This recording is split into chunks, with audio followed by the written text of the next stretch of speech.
Good morning. It is Wednesday, July 16th. I am not finished with my Frankly on the 10 blind spots of the progressive movement. That'll come out next week. What I thought I'd do, and maybe I'll start doing this once a month or so, is do a little overview of what I learned this week.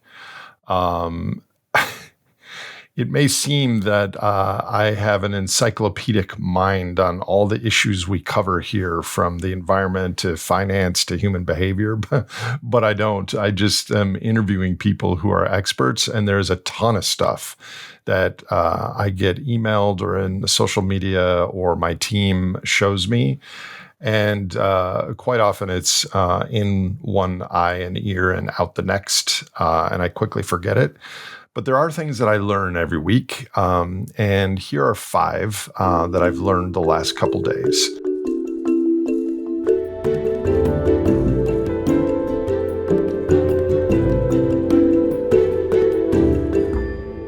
First of all, I live in the upper Midwest on the border of Minnesota and Wisconsin, and there's a lot of corn. And it is GMO corn, and it is growing fast.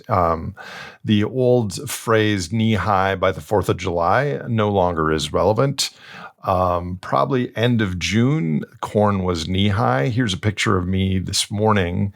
It's over my head, and it's July 16th.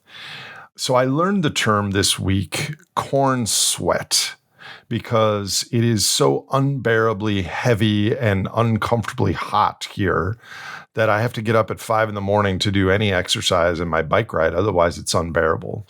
So what I learned was an acre of corn, just 1 acre, can release 3,000 to 4,000 of gallons of water per day. And fast-growing corn, like GMO types, more than that, like 6,000 gallons. This equates to like 3/10 or 4/10 of an inch of water in the local area, which increases the dew point like 3 to 5 degrees Fahrenheit. The dew point, again, is the temperature at which the air becomes fully saturated with water vapor. So the higher the dew point, the more moisture in the air, and the harder it is for sweat to evaporate off your skin. And of course, this is related to the term wet bulb temperature, which we hear about in global heating discussions. So wet bulb combines heat and humidity into one number, and it's how hot it feels when your body tries to cool itself through evaporation. And at a wet bulb temp of 95 degrees Fahrenheit, which is 35 degrees Celsius, humans can no longer cool down, even in the shade, with a breeze and unlimited water. You stay in that too long and you die. Which is why rising dew points and wet bulb events are a growing concern in a warming world. So this week here in Minnesota, at least in my front yard, was a bit of a time machine. And I learned about corn sweat because the corn has to transpire the water from the soil, and that gets locked into the local humidity and environment. Second thing I learned, and I don't know how I missed this a couple months ago, but one of the board members of one of the largest insurance companies in the world, Allianz, by the name of Gunther Thallinger, did a LinkedIn post saying that climate is going to cause a systemic risk to capitalism. I quote from his post, "This is a systemic risk that threatens the very foundation of the financial sector. If insurance is no longer available, other financial services become unavailable too. A house that cannot be insured cannot be mortgaged. No bank will issue loans for uninsurable property. Credit markets freeze. This is a climate-induced credit crunch. This applies not only to housing, but to infrastructure, transportation, agriculture, and industry. The economic value of entire regions, coastal and wildfire-prone, will begin to vanish from financial ledgers. Markets will reprice rapidly and brutally. This is what a climate-driven market failure looks like." He went on to say, capitalism must now solve this existential threat. The idea that market economies can continue to function without insurance, finance, and asset protection is a fantasy. There is no capitalism without functioning financial services, and there are no financial services without the ability to price and manage climate risk. So it's good that this isn't some fringe blogger, but the board member of one of the largest insurance companies in the world is saying these things. I don't know how the market can solve this, because the market at the same time is pricing risks. It's also requiring growth because the interest isn't included when money is created, and the entire system is geared for growth, aka the economic superorganism. So this is good that this is being raised. I personally think the credit risks in the world will manifest before 1.5, 1.75, 2 degrees are reached, and some of these things happen. But look at what happened in Texas, and look at what happened last year in Florida and California and North Carolina. And all over the world. So I think the ecology conversation and the finance conversation, the Venn diagram is beginning to have a larger and larger overlap. Third topic I learned this week is President Trump announced that copper tariffs are going to go up 50% starting August 1st. And this has many implications, potentially a 30 to 40% increase in domestic copper cost, higher costs for electric wiring, plumbing, HVAC systems, increased building costs passed on to consumers, potential delays in infrastructure projects, more expensive power and power grids, transformers, higher costs for electric vehicles, solar panels and wind turbines, which are copper intensive. And the auto industry would be hit hard, like electric vehicles use 3 to 4 times more copper than regular cars.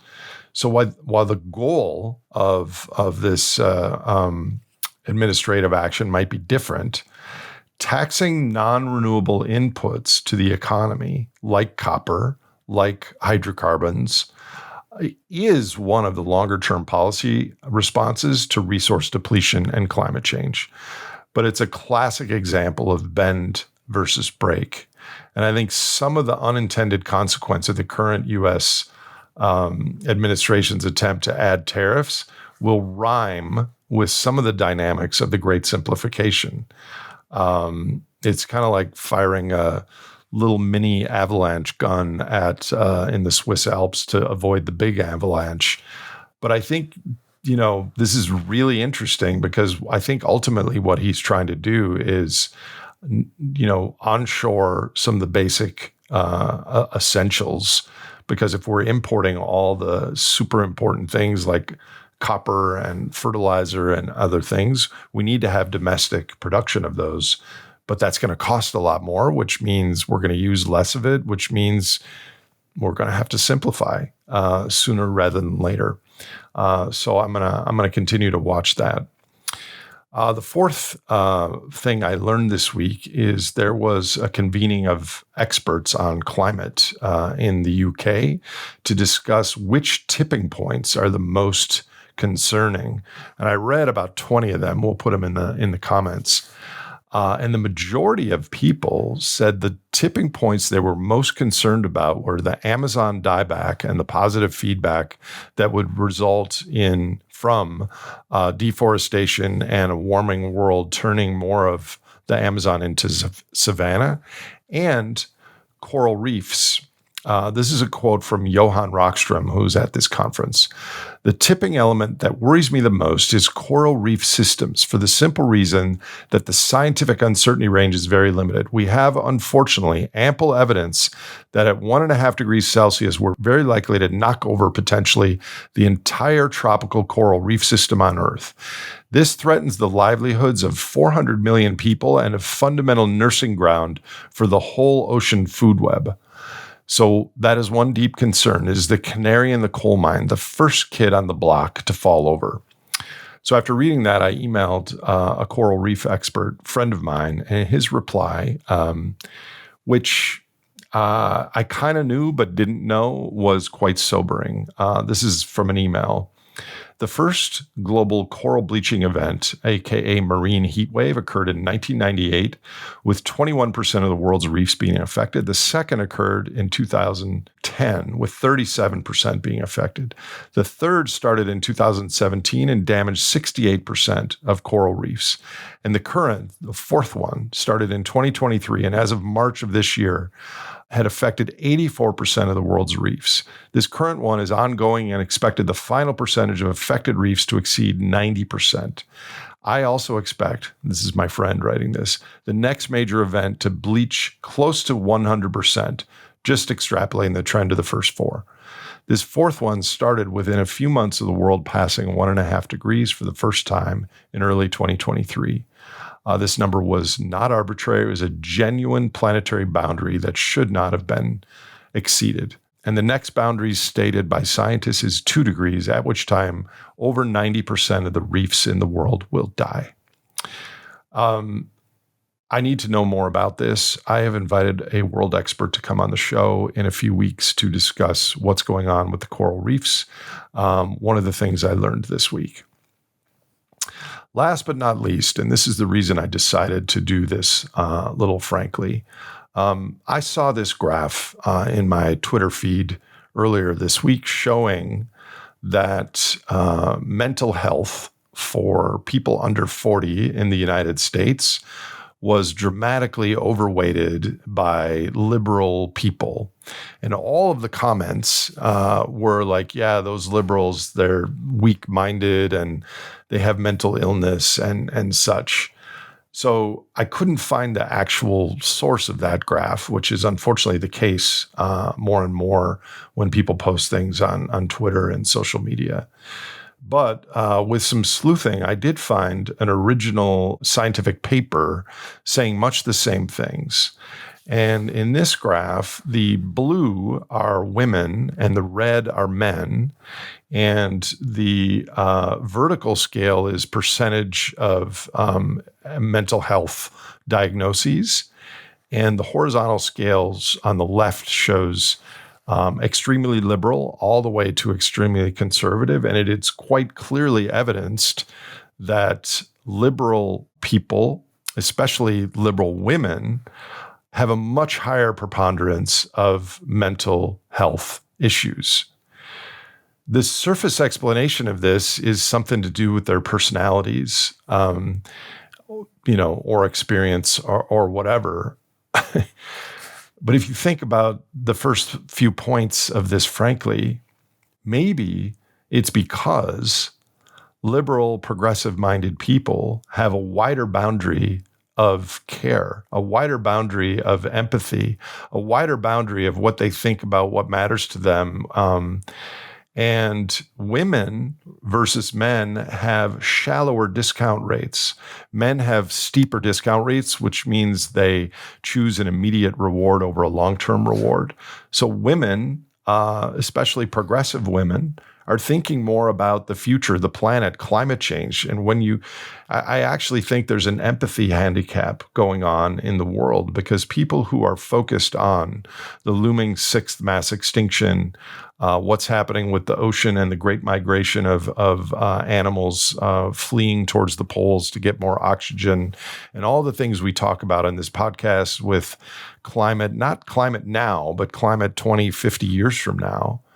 It's no wonder that there is a larger worry in your life than someone who doesn't care about these things or thinks there's some sort of a socialist hoax. So I think this empathy handicap is a real thing, and I'm gonna look to find someone to talk about it. By the way, we do have an upcoming episode on dark triad and psychopathy, which should be fascinating. So that's all for letting you all know what I learned this week or what I started thinking about more this week. Lots more to come. Let me know if I should do these things or if these are helpful. I may also, some people are asking me to do a live YouTube thing periodically. Because I usually do these things on one take and I might as well do them live. Well, let me know what you think and hope you are all well. Talk soon.